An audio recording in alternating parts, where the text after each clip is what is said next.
Ini siapa sudah terlihat?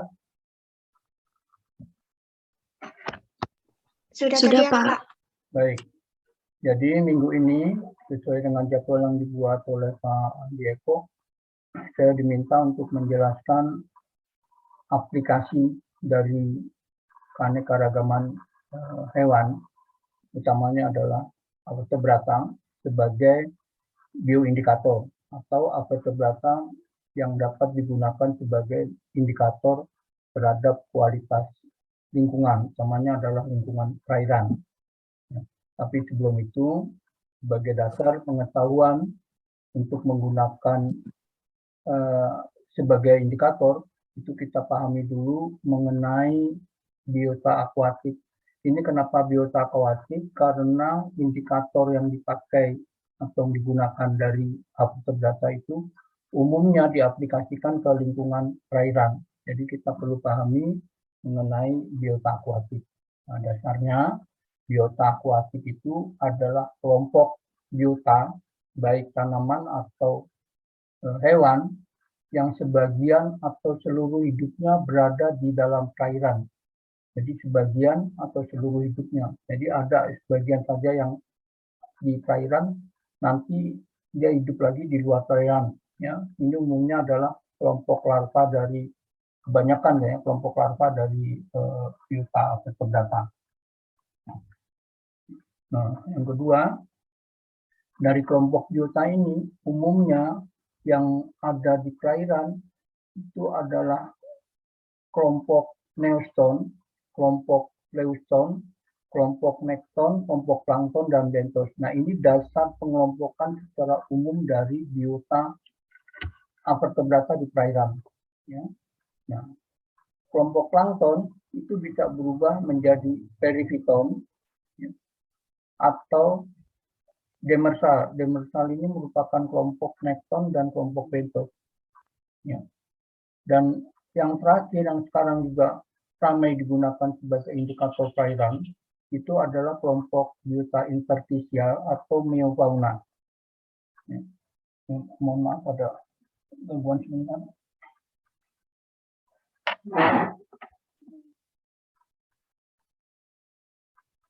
Ya. Ya.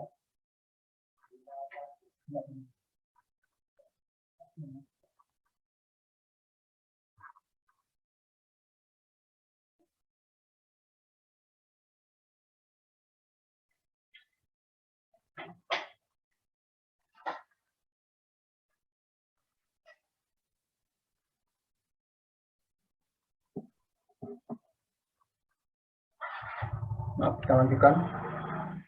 Jadi saya ulangi, umumnya kelompok biota perairan itu dibagi menjadi 6 kelompok gitu ya. Neoston, leuston, nekton, plankton, perifiton, dan bentos. Nah, tambahan lagi yang sekarang digunakan itu juga ada gabungan sifat nekton dan bentos, itu demersal. Nah, lebih penting lagi, di samping 7 kelompok yang tadi, yang 2 merupakan gabungan itu adalah fauna interstisial atau meofauna. Ini merupakan kelompok hewan vertebrata yang berukuran mikroskopik dan hidup di substrat dasar perairan itu. Jadi mereka umumnya hidup di sela-sela butiran-butiran pasir atau butiran-butiran batu kerikil yang ada di perairan. Nah, karena keberadaannya sangat rentan terhadap perubahan lingkungan perairan, maka fauna interstisial ini atau meofauna bisa berpindah dari satu tempat ke tempat lain kalau lingkungannya itu tidak memenuhi syarat.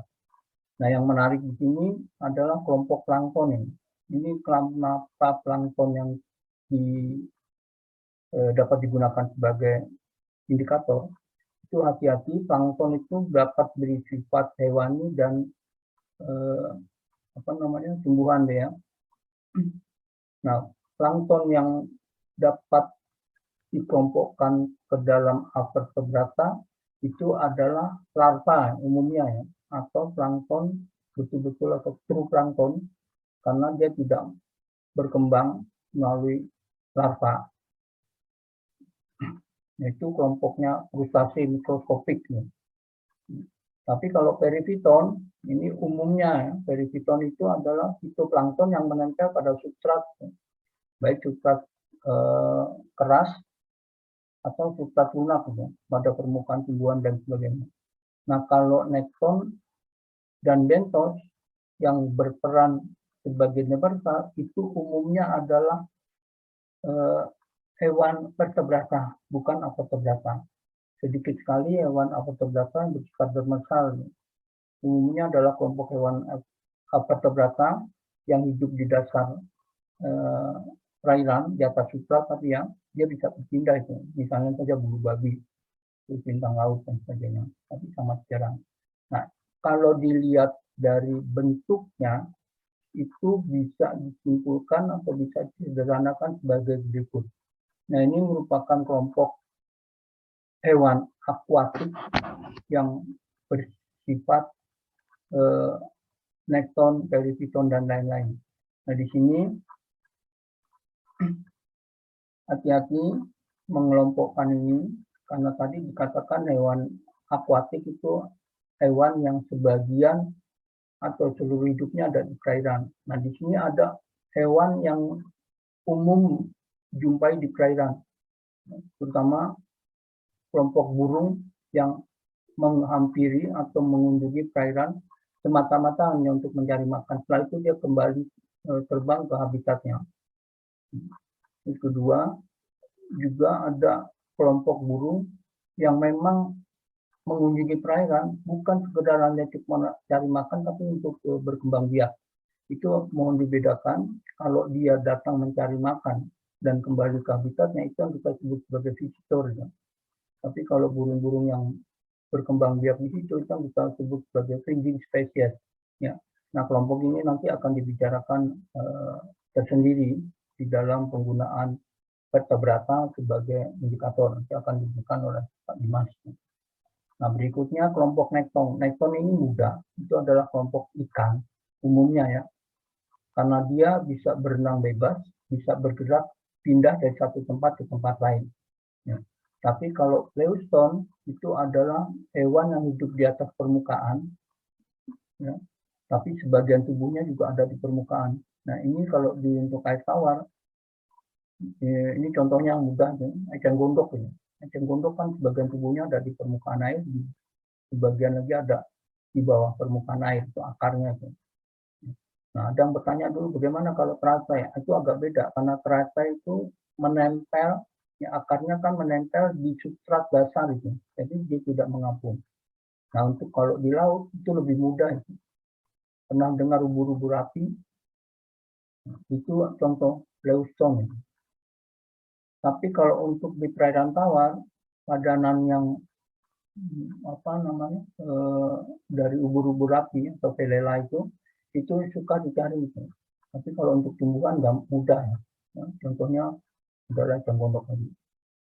Nah, kalau Neuston itu adalah kelompok hewan umumnya serangga ya, yang hidup di lapisan tipis permukaan air.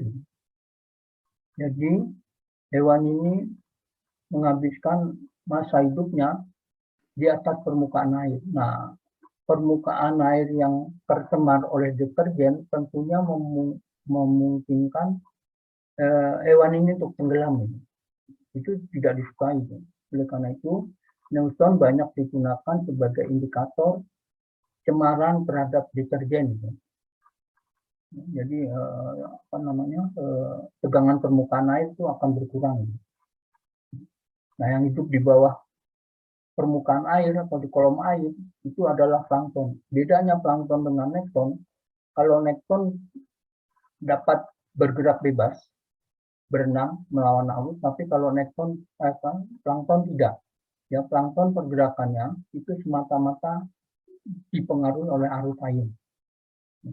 Nah, yang menarik di sini tentunya adalah kelompok hewan akuatik yang tidak dapat bergerak bebas itu secara luas, itu kita sebut bentos. Ini bentos nanti berdasarkan di mana ditemukan. Kalau di atas substrat itu kita sebut sebagai epibentos atau epifauna. Ya, tapi kalau di bawah substrat, dia membenamkan diri di bawah substrat atau dalam substrat, itu kita sebut sebagai infauna, ya, atau semi infauna. Semi infauna ini sebagian tubuhnya ada di luar substrat dasar, tapi sebagian dibenamkan di bawah substrat dasar. Nah, epifauna bentik ini yang dapat berperan sebagai demersal. Ini contohnya ikan. Demersal kan dia pindah tempat lain ke dari satu tempat ke tempat lain. Ya. Tapi kalau vertebrata itu umumnya terbatas itu. Dia dapat bergerak berpindah tapi terbatas. Ya. Ini yang didominasi oleh kelompok krustase dan kelompok echinodermata. Nah, kelompok infauna atau meofauna itu ada di mana? Ini agak berbeda ini.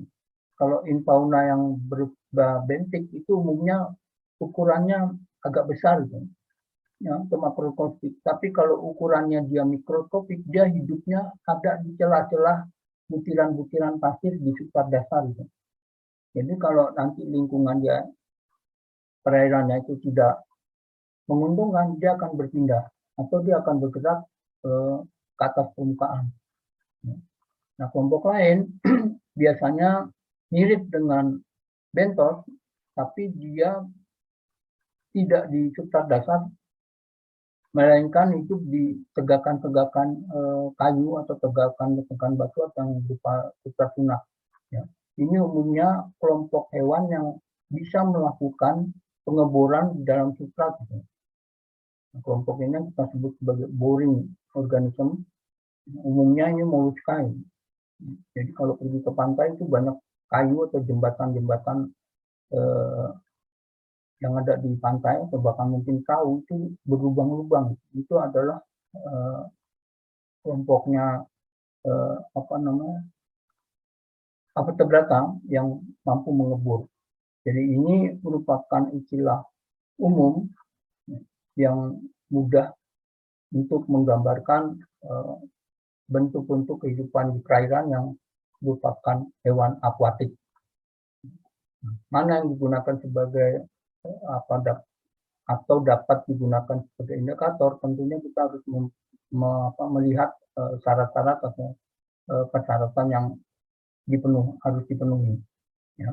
Jadi syarat pertama, kalau ingin menggunakan sampel vertebrata sebagai indikator, itu harus dipilih dari jenis atau kelompok biota yang sangat peka terhadap perubahan lingkungan dan responnya cepat. Maksudnya peka di sini dia mempunyai toleransi yang tinggi.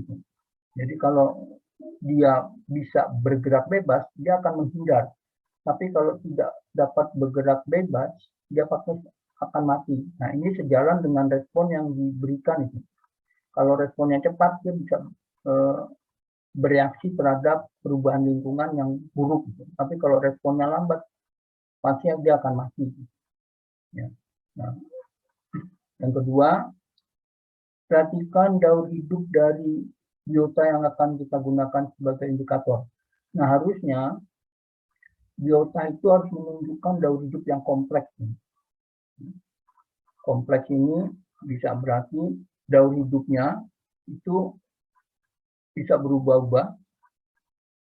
Pada masa larva ada di perairan, tapi sejak imagonya ada keluar perairan atau sebaliknya itu. Nah, kompleksitas itu pasti akan mempunyai batas toleransi yang berbeda-beda itu.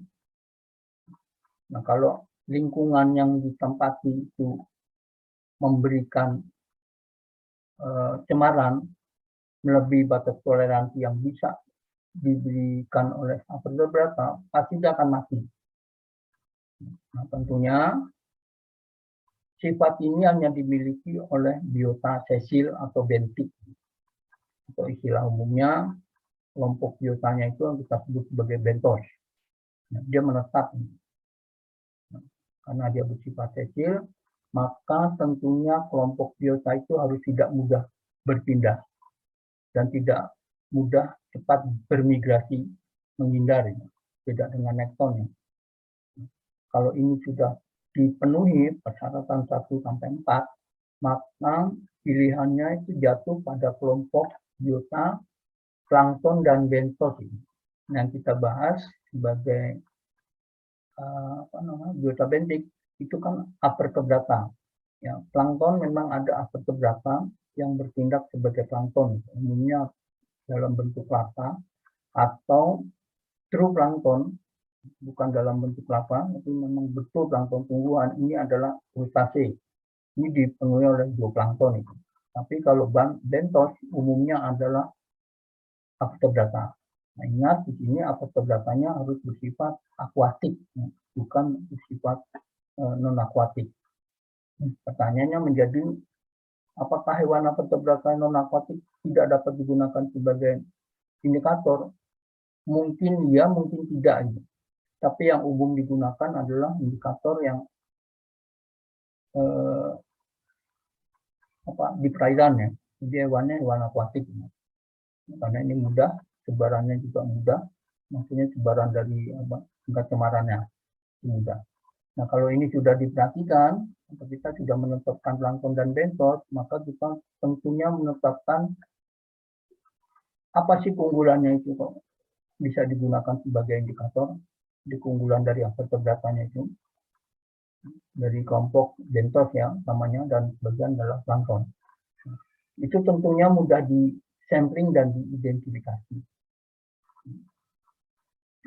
Jadi kalau avertebratanya sulit di sampling, itu jangan gunakan sebagai indikator. Dan kalau sulit diidentifikasi juga jangan digunakan sebagai bioindikator, karena kita tidak dapat dengan mudah menentukan tingkat cemarannya. Ya, ini ingat-ingat, ini mudah disampling dan diidentifikasi. Nah, identifikasi di sini kita tidak perlu mengidentifikasi sampai pada tingkat takson terendah. Misalnya kita apakah perlu paham mengenai apa jenisnya, itu tidak perlu secara ini ya, ilmiah ya. Nah, kita cukup mengetahui identifikasi itu pada tingkat taksa tertentu, bahkan sampai tingkat famili saja boleh. Apakah harus diidentifikasi pada tingkat genus dan harus bersifat ilmiah? Itu tidak perlu. Dengan bahasa lokal pun boleh digunakan itu. Nah, jadi inilah keunggulan avertebrata yang digunakan sebagai indikator. Yang kedua, perhatikan mengenai keberadaan hewan avertebratanya itu ya, di habitat ya. Nah, tentunya hewan avertebrata ini tidak terlalu terpengaruh oleh organisme lain. Ya. Kenapa? Karena yang kita gunakan adalah kelompok hewan avertebrata itu. Jadi tidak hanya satu kelompok atau satu genus saja. Itu bisa lebih dari 2 kelompok atau 2 jenis avertebrata. Nah, kalau ini sudah, maka pilihan ketiga itu tolong perhatikan mengenai sensitivitas terhadap perubahan lingkungan perairannya. Organisme itu sensitif atau tidak? Ini dua-duanya boleh digunakan sebagai indikator.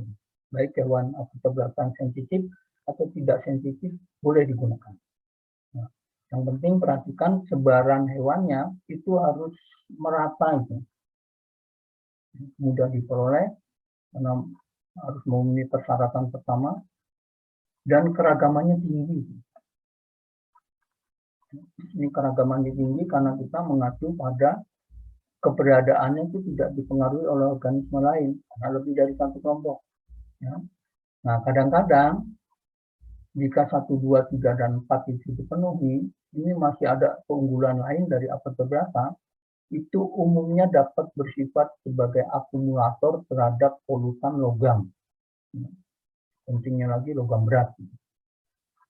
Kadang-kadang hewan avertebrata itu juga dapat menghasilkan zat metabolit sekunder tertentu yang bersifat sebagai antividan, sehingga dia tidak dapat dimangsa oleh kompetitornya.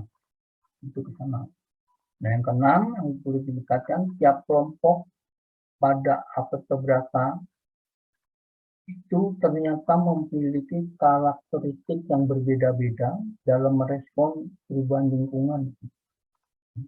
Ini kenapa? Karena sifat dari tiap famili itu pasti berbeda. Nah, oleh karena itu, hewan vertebrata kadang-kadang juga merupakan produsen dalam tanda petik ya, bukan tumbuhannya, sumber pakan bagi jenis biota air lain. Jadi dia sumber pakan. Nah, kalau 7 ini sudah dipenuhi, maka inilah merupakan keunggulan dari vertebrata bentik kalau digunakan sebagai indikator cemaran. Nah, sekarang masalahnya bagaimana kita menilainya? Bagaimana kita menggunakan vertebrata ini sebagai indikator? Nah, ini yang kita sebut sebagai bioindikator nanti. Nah, tapi sebelum kita bicara mengenai bioindikator, perhatikan kriteria penentuan sampelnya. Ini juga terkait dengan pengambilan contoh sampel biota akuatiknya itu. Ya. Jadi yang pertama terkait dengan keunggulan atau 7 keunggulan tadi dan persyaratan dia sebagai indikator cemaran, ya, ini tentunya menentukan bagaimana kriteria penentuan sampel. Yang pertama, sampel yang dipilih harus dari populasi yang mempunyai peluang sama untuk dipilih sebagai sampel. Jadi populasinya mudah kita gunakan sebagai sampel. Ya. Tapi kalau populasi itu sulit, kan nggak mungkin. Kita harus mencari-cari di mana populasi ini berada. Padahal ini harus memenuhi persyaratan sebarannya kan harus luas dan keragamannya harus tinggi. Nah, oleh karena itu, populasi harus memiliki keadaan lingkungan yang stabil. Ini maksudnya lingkungan stabil itu lingkungan itu tidak serta-merta mudah berubah dari satu waktu ke waktu lain, sehingga biotanya juga menjadi tidak mudah dijumpai di situ. Nah, ini terkait dengan keputusan satu tadi. Nah, perbandingan anggota populasi di kelompoknya tentunya ya terdapat dari suatu habitat, sampelnya harus konstan. Jangan sampai sampel ini hanya dominan pada waktu-waktu tertentu saja. Sehingga biota yang terambil itu juga hanya biota yang kemungkinan dominan di situ. Nah, ini tidak boleh karena persyaratannya kan harus tersebar merata itu. Nah, perhatikan juga sampel yang dipilih itu jangan terlalu sedikit ini. Ini hati-hati karena nanti harus kita penuhi persyaratan penghitungan di dalam bioindikatornya. Nah, jadi sampel itu hindari terlalu sedikit oleh karena itu sampel yang dipilih tentunya harus memiliki jumlah yang besar dan peluang untuk terambilnya harus sama seperti dengan kriteria yang pertama tadi. Nah, setelah ini baru kita bicara mengenai bagaimana cara menghitungnya. Ini agak teoritis ya, sebetulnya nanti detail dapat diungkapkan kembali di dalam ekologi perairan tawar. Nah, tapi karena kita bicara mengenai vertebrata sebagai indikator ya dasar-dasarnya kita harus paham betul. Jadi dalam menilai itu kita gunakan apa yang disebut indeks biotik. Ya, pada dasarnya indeks biotik ini sifat-sifat dari toleransi kelompok hewan vertebrata terhadap cemaran itu diberikan skor. Di skornya ini secara umum ya dalam indeks biotik itu hanya 1 sampai 10. Ada yang menggunakan 1 atau kelompok 1 atau skor 1 itu pada hewan yang tahan terhadap cemaran, tapi sebaliknya ada yang 1 digunakan terhadap hewan-hewan atau kelompok hewan yang tidak tahan terhadap cemaran. Oleh karena itu, kalau 1 adalah hewan yang hidup di perairan tercemar, tapi 10 adalah hidup di perairan jernih. Ini hati-hati nanti menyikapi ini, dan hati-hati menghitung total skornya. Nah, yang kedua, juga harus memperhitungkan keragaman organisme vertebrata dengan mempertimbangkan kelompok-kelompok tertentu di dalam kaitan dengan tingkat cemaran. Ya, ini maksudnya kelompok-kelompok tertentu ini secara mudahnya begini. Jadi kalau hewan itu tahan terhadap air yang tercemar, pasti dia mampu hidup di air yang jernih. Tapi sebaliknya, hewan yang hanya hidup di air jernih, pasti dia tidak tahan terhadap air yang tercemar. Nah, ini harus kita perhitungkan itu, perhitungan itu, karena kita nilai nanti skor. Ya, skor hewan yang air jernih itu kan pasti tinggi kan, tapi begitu masuk hewan yang hidup di perairan kotor, maka akan mengurangi skornya. Ya. Nah, akhirnya harus diputuskan nilai indeks dari suatu lokasi itu atas dasar jumlah scoring tadi ya, itu dapat diketahui dengan menghitung nilai skor semua kelompok hewan yang ada di dalam unit sampling. Nah, ini yang menjadi masalah. Kalau hewan itu ada terindikasi hanya hidup di perairan jernih, maka harusnya kalau kita putuskan lingkungan itu tidak tercemar, tidak boleh ada hewan yang hidup di air kotor ada di situ. Tapi masalahnya, hewan yang hidup di air yang kotor itu mampu hidup dan beradaptasi di air yang jernih. Maka pertimbangan itu juga harus menjadi perhatian secara khusus. Nah, nanti di dalam scoring ada nilai-nilai yang sebetulnya dapat kita kosongkan itu. Kenapa? Karena indeks biotik yang diacu atau yang umumnya diacu di negara-negara tropis itu diadopsi dari negara-negara maju yang ada di subtropis. Nah, kadang-kadang kelompok hewan yang ada di subtropis itu tidak dijumpai di tropis. Yang juga penting, pengembangan indeks biotik itu biasanya ada di air yang mengalir atau sungai. Kenapa? Karena sebaik mungkin lingkungan perairan itu tidak mudah bertindak tidak mudah berubah-ubah. Tapi kalau lingkungannya itu merupakan lingkungan perairan yang tidak mengalir atau tetap, maka perubahan itu menjadi nyata dan cepat. Ya. Contohnya di dalam situ kan nggak ada aliran. Ya. Tapi kalau itu tercemar, maka semuanya juga akan tercemar. Dengan secara sederhana, itu tidak mungkin melakukan atau lama melakukan recovery terhadap cemaran. Tapi kalau sungai mudah, karena dia mengalir. Itu di sana. Nah, nanti di dalam indeks biotik ini atau aplikasi indeks biotik, itu secara umum ada kurang lebih 6 nih, yang umum digunakan orang. Ini amat sangat tergantung pada daerah atau pada yang dalam skala besar atau negara-negara yang menggunakan. Dan ini juga bisa diadaptasikan di daerah-daerah tertentu, ya, karena ini dikembangkan di daerah subtropis. Yang pertama adalah Wilson Hooke Biotic Index atau HBI. Ini nanti bisa berubah-ubah.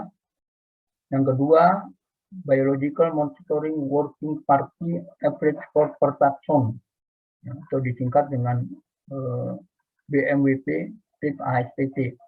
Ini merupakan gabungan antara HBI dengan FBI. FBI adalah Family Biotic Index. Jadi ini yang tadi saya katakan, hewan yang diperoleh itu harus mudah diidentifikasi. Maksudnya bukan diidentifikasi dalam tingkat takson terkecil. Ini pada tingkat sampai famili saja sudah dapat digunakan sebagai indeks indikator. Nah, ini kelebihannya dari si vertebrata. Atau juga dapat digunakan kelompok tertentu saja.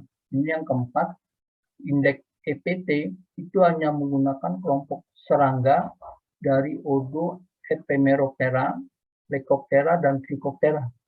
Ini sudah dapat digunakan untuk menentukan perairan itu tercemar atau tidak. Ya. Nah, 1, 2, 3, dan 4 ini dikembangkan atau sebagian besar dikembangkan dari negara-negara subtropis. Ya. Nah, tapi yang keempat dan yang kedua itu bisa diterapkan di tropis itu, karena dirubah menjadi jenis atau kelompok hewan tertentu yang ada di kita. Pertanyaan pada keempat, apakah EPT itu kelompok hewan atau kelompok serangganya ada di air? Ya, umumnya kita gunakan adalah kelompok vertebrata yang daur hidupnya kompleks yang tadi kita bicarakan itu. Nah, Epemeroptera, Plecoptera, dan Trichoptera ini yang digunakan sebagai indikator adalah dalam tingkatan larva ya. Nanti kita lihat. Tapi dewasanya mungkin dia tidak hidup di air. Atau ada serangga yang dewasanya juga hidup di air, nanti boleh digunakan sebagai indikator. Nah, untuk pengembangan lanjutnya atau tahap selanjutnya, biasanya kelompok-kelompok hewan yang tidak dijumpai di tropis itu diberikan skor yang tidak diberi skor itu karena memang tidak ada hewannya. Selain itu ada kebebasan kita untuk membuat indeks biotik tersendiri. Ini contohnya indeks yang kelima yang kita sebut sebagai Sing score. Ini merupakan indeks biotik yang dikembangkan di Singapura yang menurunkan menjadi Singapore score itu disingkat jadi Sing score. Di kita sudah digunakan biotilik. Biotilik ini umumnya ya merupakan vertebrata bentuk yang sebagian besar anggotanya adalah insekta atau larva insekta. Ini juga sudah umum digunakan untuk menilai cemaran terhadap perairan mengalir atau sungai. Keunggulan dari biotilik ini jumlah skor yang dipakai tidak sampai dengan 10 skor. Kadang-kadang hanya 3 atau 4 saja untuk menentukan kualitas airnya. Biotilik terus terang memang belum umum, tapi di daerah-daerah tertentu sudah umum digunakan dan mudah digunakan oleh siapa saja, bahkan oleh orang awam untuk menentukan airnya itu baik atau tidak. Di kita, utamanya adalah di UI, yang baru menerapkan biotilik itu hanya teman-teman dari FTUI, jadi lingkungan FTUI. Nah, nanti dari biotilik ini itu akan dibuat kelompok hewan-hewan yang mempunyai nilai tertentu atau scoring tertentu, berbeda dengan FBI dan HBI.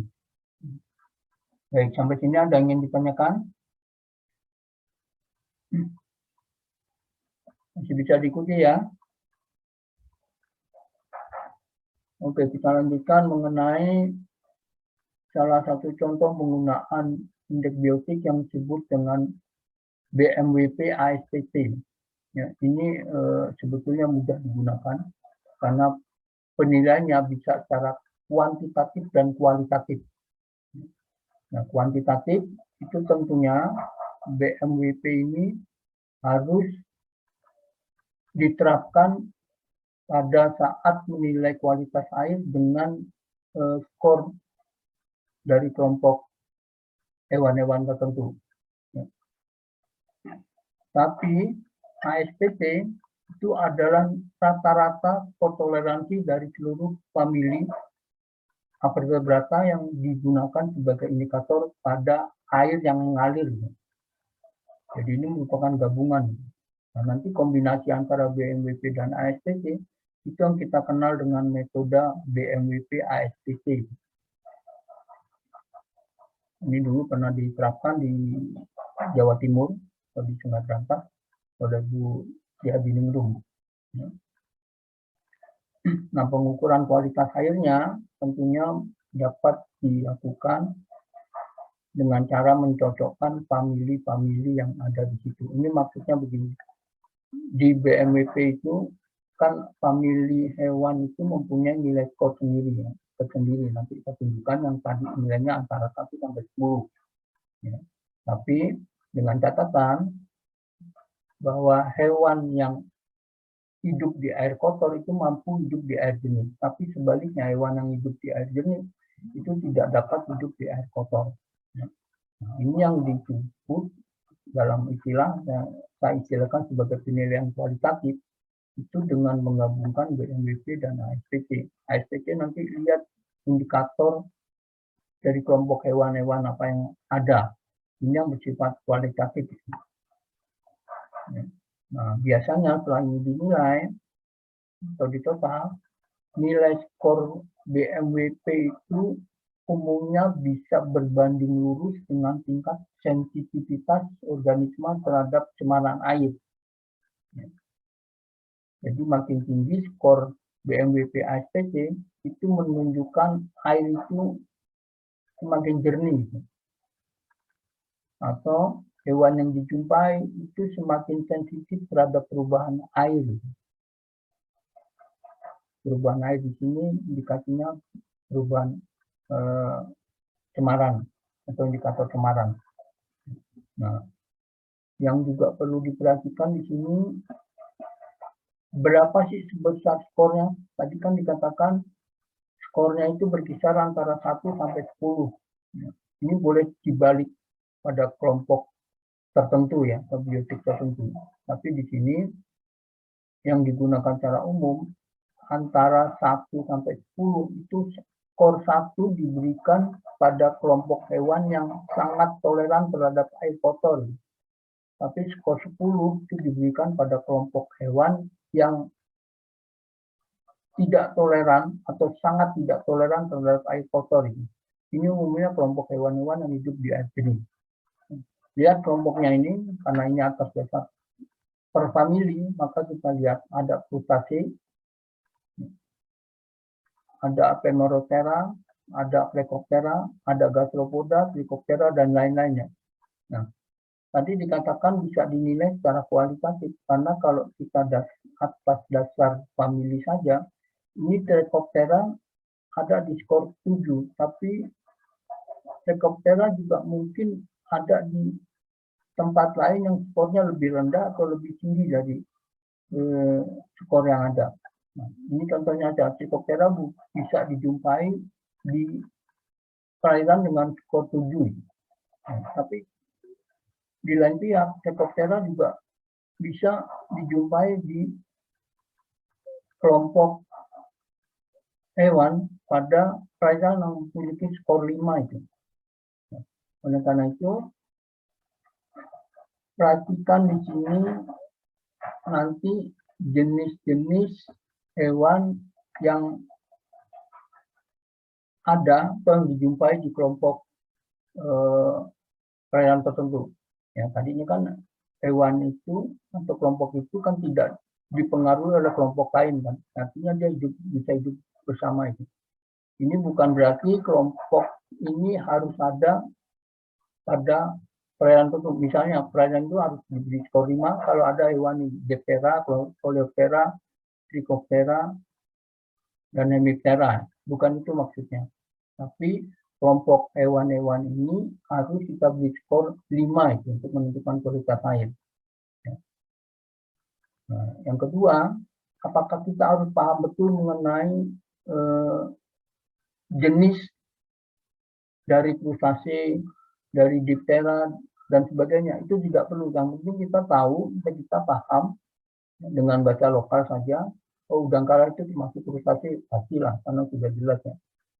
Larva serangga juga begitu dan sebagainya. Kita tidak perlu tahu sampai detail jenis spesies atau genusnya. Yang penting kita bisa mengelompokkan ke dalam famili tertentu.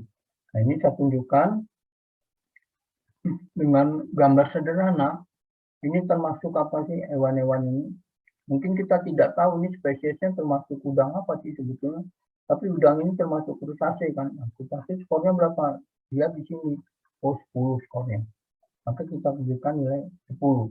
Nah, kadang-kadang ada kelompok hewan yang sama, atau ordo sama, atau famili sama, tapi skornya berbeda. Ya, itu juga bisa terjadi. Misalnya ini pada Odonata. Odonata bisa diberi skor 6. Tapi kalau yang terpantau di situ betul larva dari sibar-sibar ya. Ini capung yang besar. Gitu. Tapi di lain pihak, Odonata bisa hanya ada dijumpai di air yang jernih. Misalnya larva dari capung secara umum, kebanyakan yang kita sebut sebagai kini-kini itu larvanya ya, itu skornya 9. Tapi odonata lain dari larva capung yang besar yang kita sebut sibar-sibar, itu ada di air yang agak kotor dengan skor 6. Itu kira-kira bisa jadi seperti itu.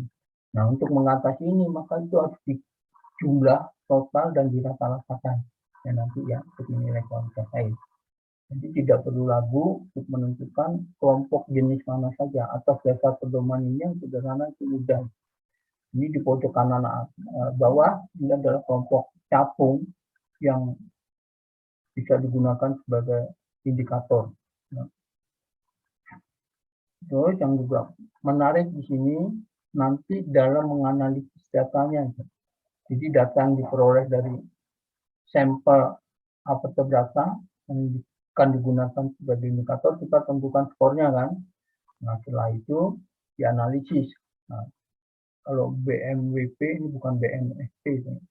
BMWP itu kita menghitung skornya ini secara kuantitatif.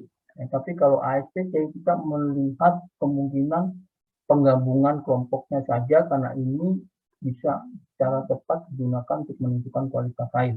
Berarti analisis datanya harus diperhatikan. Berdasarkan tabel 1 tadi yang digunakan sebagai indeks biotik yang nolnya kisaran skornya itu 0 sampai 10, ini sangat bervariasi tergantung pada musim kan. Bisa jadi saat ini pada musim hujan skornya itu di bawah 10 karena terjadi kekeruhan dan hewan yang dijumpai itu hanya yang toleran terhadap air yang kurang jernih. Tapi kalau pada musim panas mungkin airnya menjadi lebih jernih dan skornya bisa meningkat sampai mendekati 10. Jadi makin tinggi nilai yang diperoleh akan semakin rendah tingkat cemaran yang ada di perairan itu. Tapi kalau ini dinilai berdasarkan ASPT-nya, ini bisa jadi agak berbeda penilaiannya, makanya digabungkan. Ini contoh dari ASPT tadi. Lihat di sini tidak ada skor yang diberikan. Tapi jika di perairan cenderung diketemukan Trichoptera dan Planaria, pasti air itu tidak tercemar. Sebaliknya, air itu akan sangat tercemar kalau sudah tidak ada dijumpai lagi adanya hewan makroinvertebrata atau invertebrata bentik yang hidup di situ. Biasanya airnya itu terindikasi menjadi berwarna hitam dan berbau amoniak yang kuat. Ini biasanya yang hidup adalah kelompok-kelompok bakteri saja yang sangat toleran terhadap cemaran limbah-limbah organik yang menimbulkan bau busuk itu. Nah, tercemar agak berat kalau dijumpai di dalam perairan itu adalah kelompok cacing sutra dari Oligochaeta yang kita sebut sebagai Tubuspec, atau larva serangga yang kita sebut sebagai cacing darah. Ini dari kelompoknya Diptera kita sebut sebagai Chironomus. Nah, Chironomus yang disebut cacing darah itu sebetulnya adalah bukan cacing, tapi adalah larva serangga. Serangga itu tergolong tercemar kalau hanya ada lintah atau hirudinenya dan hemiptera. Tapi menjadi tercemar sedang kalau mampu dijumpai adanya Mollusca, Crustacea, dan Odonata. Jadi ini ada beberapa kelompok organisme yang hidup di perairan yang tercemar sedang. Tercemar ringan kalau lebih kompleks lagi dan sebagainya. Nah, ini penilaian ini kan secara kualitatif saja karena tidak ada nilai kuantitatif yang dijumlah berdasarkan skor yang dibentuk dari BMWP tadi. Ya, ini skornya 1 sampai 10. Tapi ini tidak secara kualitatif saja. Nah, analisis datanya tentunya agak berbeda itu. Tidak lagi di atas dasar skor, sejumlah skor 0 sampai 10, tapi atas dasar pertimbangan keberadaan kelompok hewan vertebrata saja. Nah, ini dikembangkan oleh Bu Trihadiningrum di Brantas. Apabila air sungai itu tergolong tidak tercemar kalau dapat dijumpai adanya Trichoptera dan Planaria tanpa kehadiran jenis indikator lain atau tanpa kehadiran jenis-jenis hewan dari famili yang lain di luar Trichoptera dan Planaria. Ini umumnya ada pada kelas 2 sampai 6. Ini kelas 2 sampai 6 itu adalah ini. Berdasarkan scoringnya itu. Terus yang kedua, air sungai akan tergolong agak tercemar. Maaf, bukan yang kelas ini yang dimaksud, karena dia penilaiannya secara kualitatif kan. Jadi yang dimaksud itu ini. Ini kelas kedua sampai ke 6 itu tergolong tercemar ringan sampai sangat tercemar. Tapi kalau ada Trichoptera dan Planaria, maka sudah dipastikan atau dapat dipastikan airnya itu tidak tercemar. Ini yang digunakan pada ASPT. Nah, apabila lanjut saja ke yang terakhir, air sungai itu dikategorikan sebagai agak tercemar apabila ada campuran organisme menjadi indikator dari kelas 1 dan 2 atau kelas 1, 2, dan 3. Ini yang dimaksud nih, kelas 1 dan 2. Itu kalau di dalam kelompok perairan ditemukan kelompok hewan ini, maka dia menjadi tercemar ringan sampai tidak tercemar, dan seterusnya. Ini lebih mudah dan relatif mudah menentukan penilaian ini. Ya, nanti saya tunjukkan bagaimana caranya. Mudah. Setelah itu, kita mengaplikasikan pada daerah-daerah tertentu yang mempunyai perairan yang dianggap terjadi pencemaran. Nah, indeks ini yang berjumlah 6 tadi secara umum, kecuali biotidik dan yang indeks lain dari indeks yang dipisah-pisah.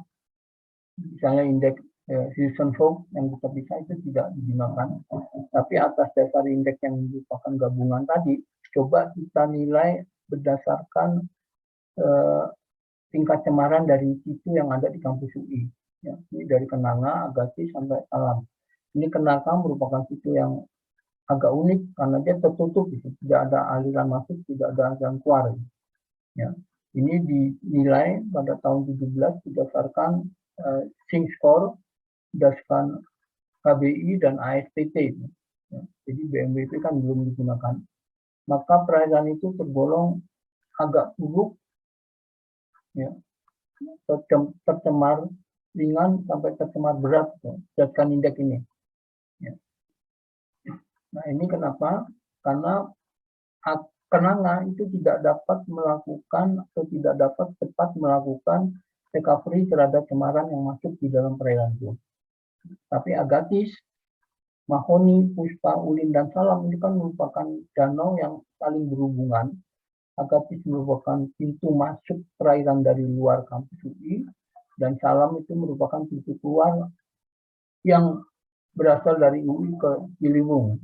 Ini dengan indeks yang digunakan, maka bisa kita kategorikan Agatis itu tercemar berat sampai buruk.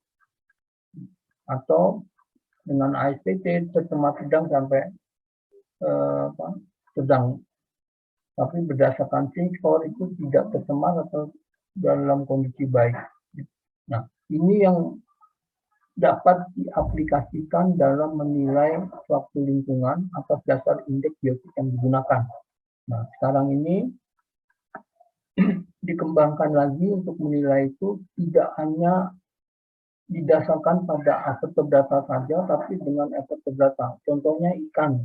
Dengan ikan kita gunakan indeks IBI. Mudah-mudahan nanti tahun 2001 terakhir ini itu bisa kita nilai kembali bagaimana keadaan situ yang ada di kampus UI setelah 4 tahun yang lalu kita nilai berdasarkan indeks biotik yang ada. Gitu. Nanti dari Pak Dimas akan diberikan ilustrasi berdasarkan penilaian indeks biotik dengan vertebrata di luar perairan. Baik, sampai sini ada yang ingin ditanyakan?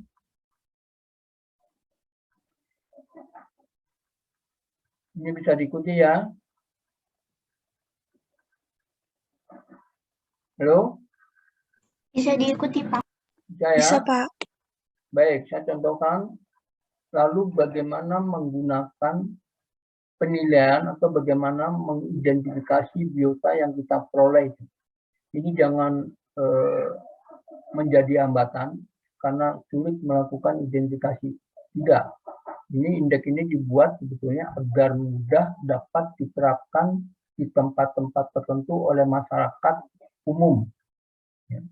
Nah, saya berikan pertimbangan atau pertimbangkan di sini yang dipakai sebagai indeks biotik dengan menggunakan biotilik atau metode biotilik. Ini sudah umum digunakan di daerah-daerah yang bukan perkotaan atau bukan pusat perkotaan. Contohnya di Yogyakarta ini sudah umum digunakan. Di kampus ini kita sudah mengaplikasikan ini untuk menilai keberadaan cemaran di itu kampus UI. Ya, jadi biotilik.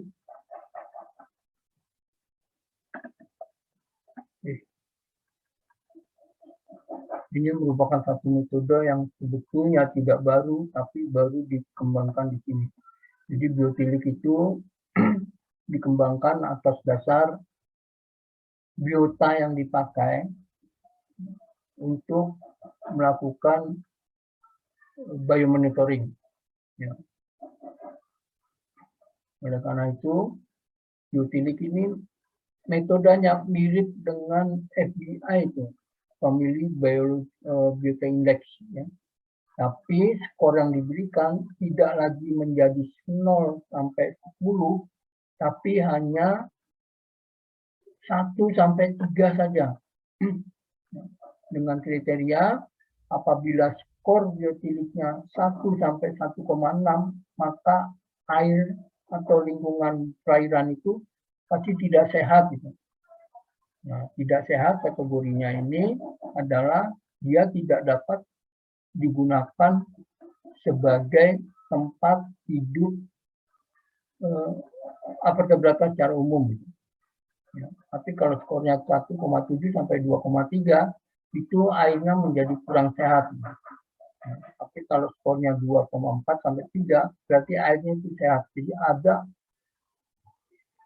beragam biota vertebrata yang hidup di perairan itu. Ya.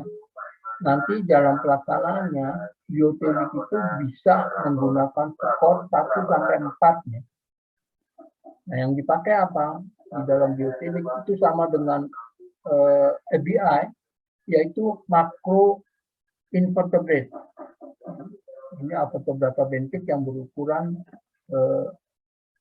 makroskopis. Dan umumnya ini hanya terbatas pada air yang mengalir atau sungai saja. Ya, kenapa? Alasannya tadi yang saya ungkapkan, air yang mengalir itu bisa melakukan recovery terhadap cemaran, tapi kalau yang tidak, itu tidak dapat melakukan recovery sendiri. Ya. Nah, lihat pada makro invertebrata di air yang mengalir. Ini amat sangat menentukan karena samplingnya juga harus jelas dan harus pasti. Jadi pada sungai itu dapat diambil sampel pada sisi kiri, sisi kanan, ya, kalau airnya mengalir itu ya. Atau secara umum kalau ini seragam ya, bisa diambil berdasarkan arah air.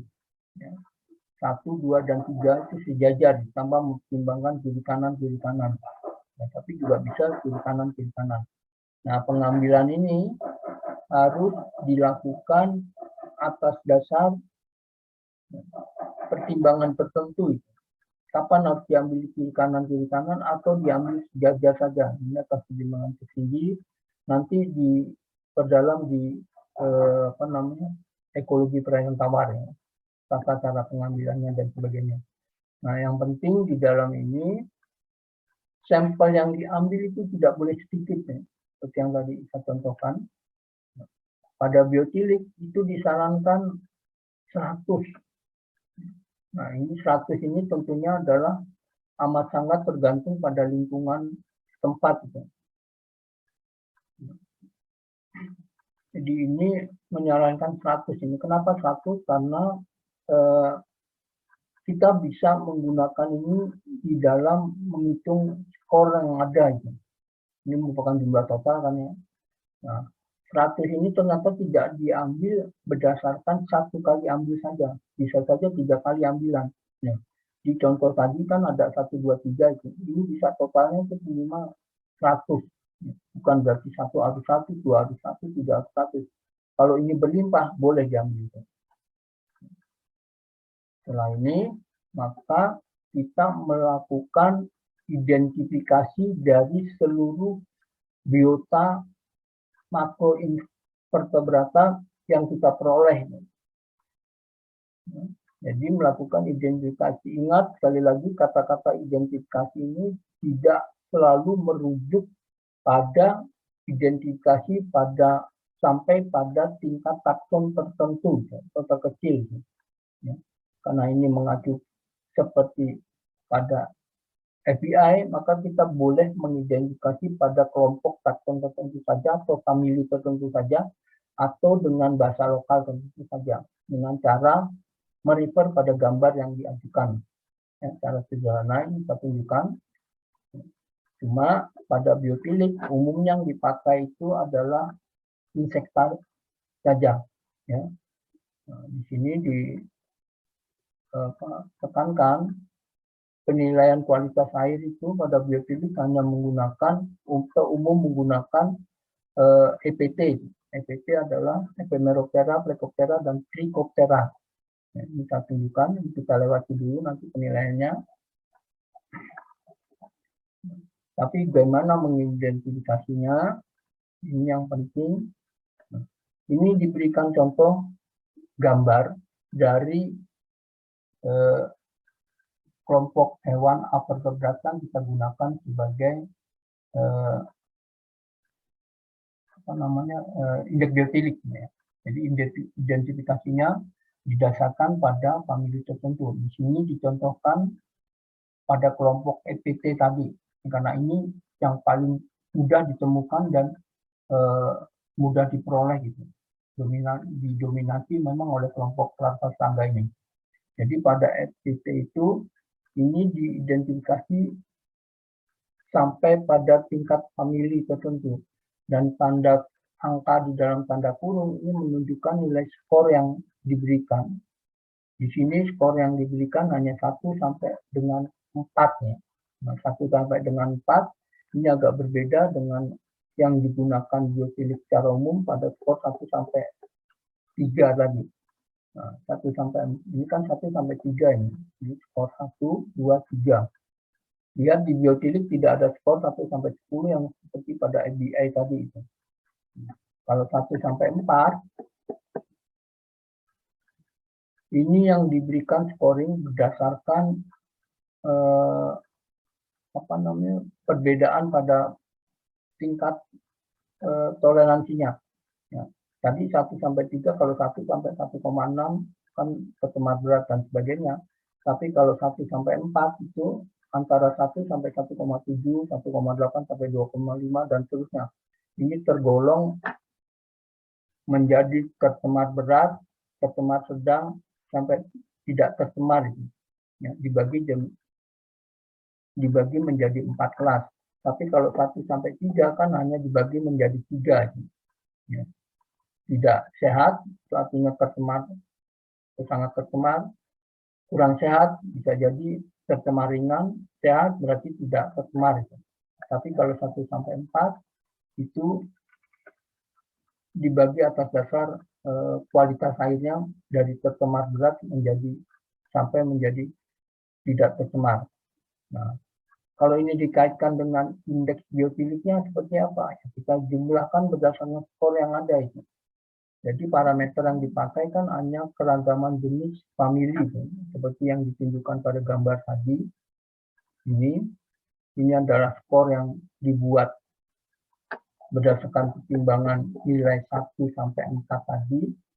Maka yang dijumpai di dalam keragaman jenis famili atas dasar insekta atau EPT-nya tadi, ya, yang merupakan kelompok Ephemeroptera, Plecoptera, dan Phycoptera, itu kita buat tabel seperti ini.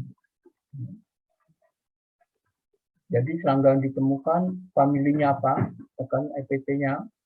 Kemudian yang non-EPT itu apa saja, dan kemudian diberi skor biotiliknya. Itu yang kita sebut sebagai TI. Itu. Nanti jumlah individunya berapa. Nah ini yang kita perlukan tadi. Kalau bisa minimal 100 gitu. Nah tentunya perkalian antara TI dan NI itu yang digunakan sebagai jumlah kelimpahan EPT di dalam biotiliknya itu. Jadi ini kalau dibagi dengan N-nya, rata-ratanya inilah yang kita sebut sebagai indeks biotilik. Jadi ini indeks yang mudah dikerjakan oleh masyarakat awam dengan mencocokkan gambar yang ditemukan tadi itu. Ya. Jadi di dalam biotilik ada kelompok serangga yang termasuk EPT, ada kelompok vertebrata di luar serangga yang bukan EPT itu. Ya, nanti saya tunjukkan. Nah, dengan ini maka kita bisa mengkategorikan perairan itu tercemar atau tidak. Itu. Ya. Nah, di sini juga diberikan ilustrasi penghitungan secara kualitatif ya dalam tanda petik. Ini yang dipakai umumnya pada skor 1 sampai 3 itu. Jadi skor 1 ini komposisi substrat di tepi sungai misalnya, kalau ini diambil kiri kanan ya.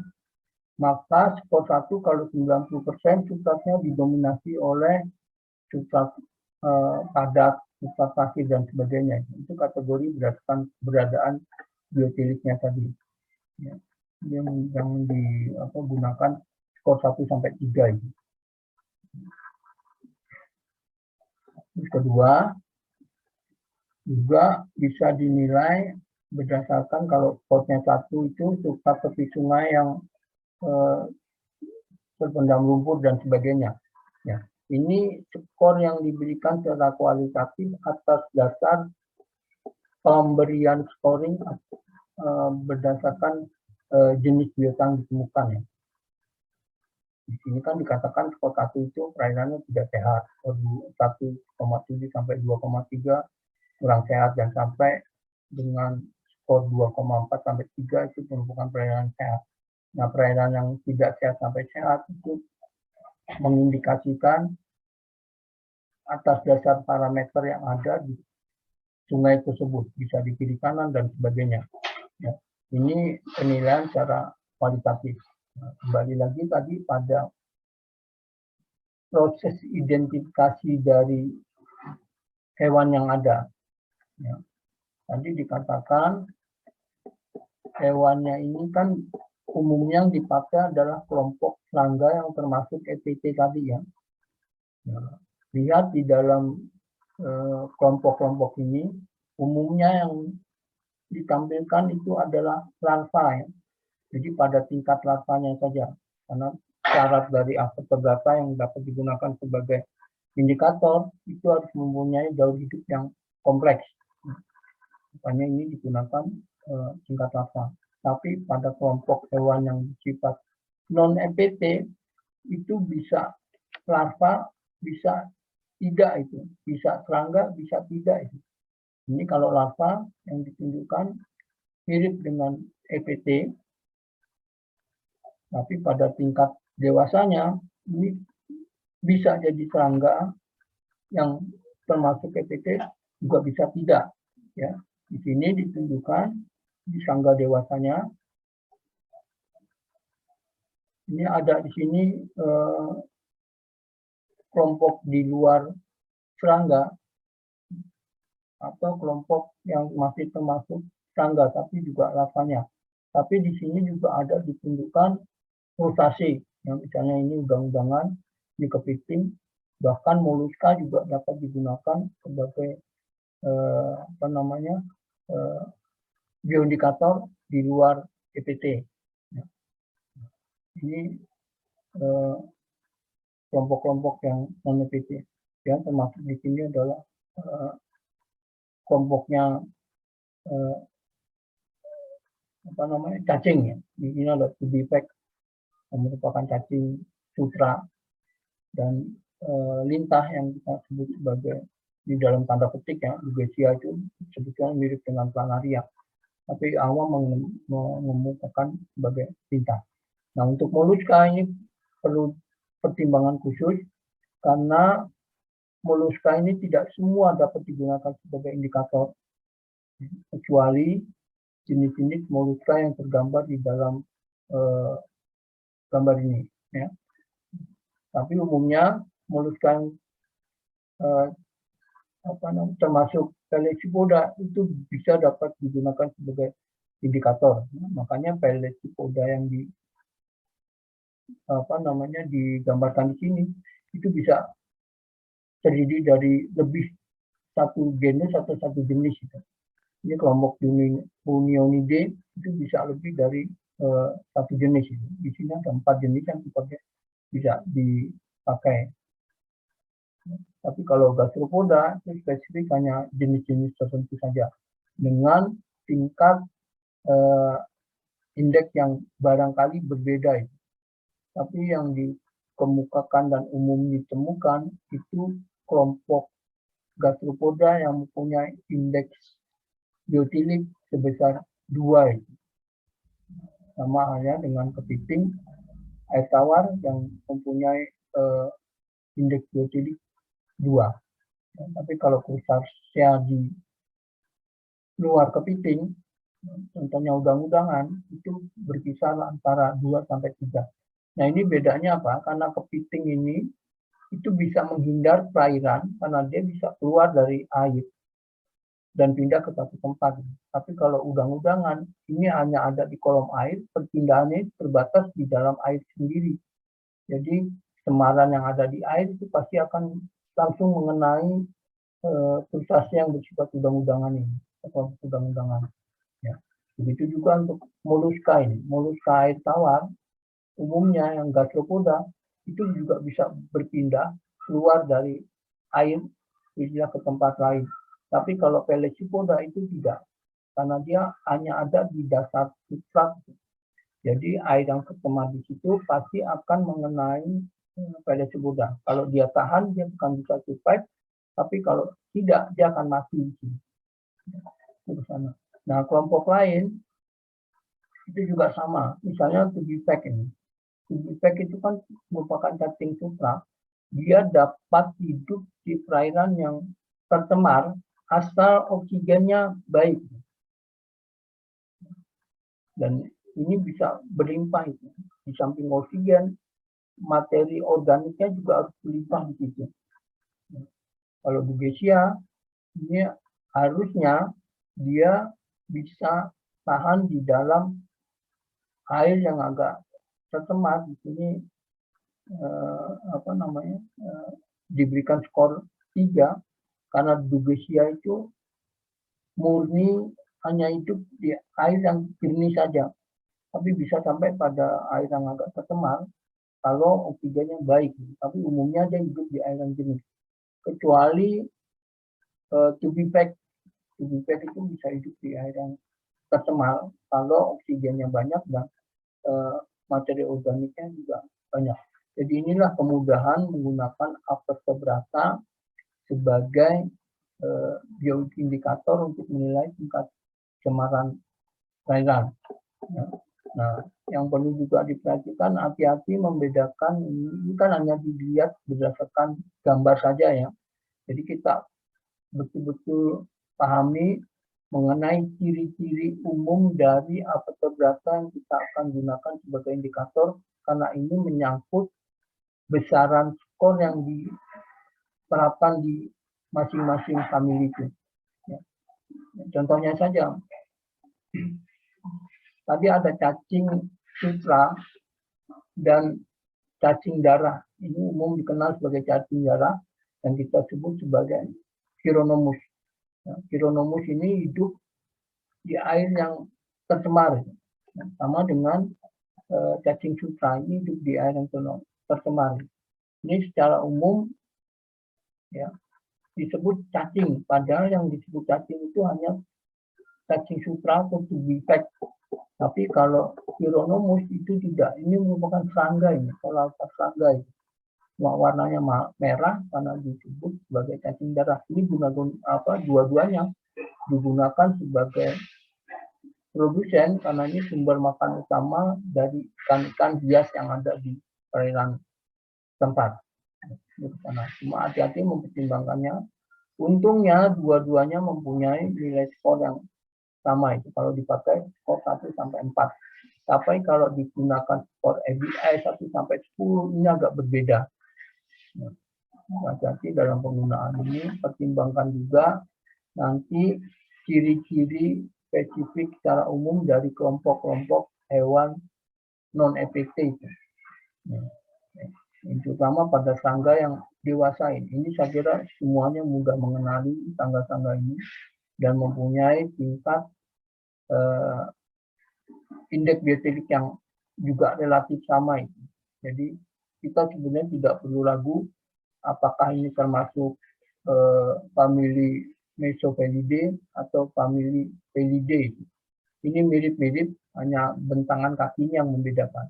Tapi bisa dimaklumi kesalahan ini tidak terlalu berpengaruh karena skor nilai biotiliknya sama itu. Jadi atas dasar ini kita bisa menentukan perairan itu tercemar atau tidak, sehat atau tidak, dan sebagainya tergantung acuan mana yang dipakai. Jadi inilah sumbangsih keanekaragaman hewan avertebrata untuk digunakan sebagai bioindikator dalam menilai kualitas perairan. Nah, pertanyaannya menjadi muncul atau mencuat ke atas, bagaimana kalau ini dinilai atas dasar non biologi, tidak dinilai secara biologi. Boleh saja kita menilai perairan itu tercemar atau tidak tercemar atas dasar parameter kimia fisik. Jadi kalau parameter yang digunakan kimia fisik, acuannya digunakan sebagai baku mutu kualitas lingkungan perairan yang diterbitkan oleh KLH ya, ada KLH nomor berapa itu mengacu ke sana. Itu terlihat jelas, jadi perairan itu digunakan peruntukannya untuk apa. Tapi secara sederhana bisa kita gunakan sebagai indikator biologis. Utamanya adalah avertebrata. Keunggulannya ini itu mudah diterapkan dan cepat kita gunakan untuk mengambil keputusan ini. Dan siapapun bisa menggunakan ini. Tapi kalau parameter fisik kimia itu belum tentu semua orang bisa menggunakan instrumen itu untuk menilai perairan yang ada. Oke, sampai saat ini ada yang ingin ditanyakan? Nanti minggu depan akan bertemu dengan Pak Dimas mengenai penggunaan kelompok hewan vertebrata sebagai indikator. Umumnya adalah vertebrata di luar perairan, tapi juga bisa gunakan vertebrata di dalam perairan. Utamanya adalah ikan. Oke, ada yang ingin didiskusikan atau ditanyakan?